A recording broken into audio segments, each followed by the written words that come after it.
Merhaba arkadaşlar, kanalımıza hoş geldiniz. Bugün sizler için güzel ve güzel Hande Erçel ve yakışıklı oyuncu Kerem Bürsin'den çok güzel görüntüler hazırladık.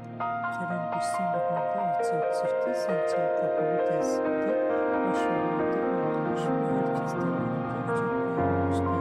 Onlar sevgili olup ayrılmıştılar. Herkes gibi ilk onların barışmasını bekliyoruz.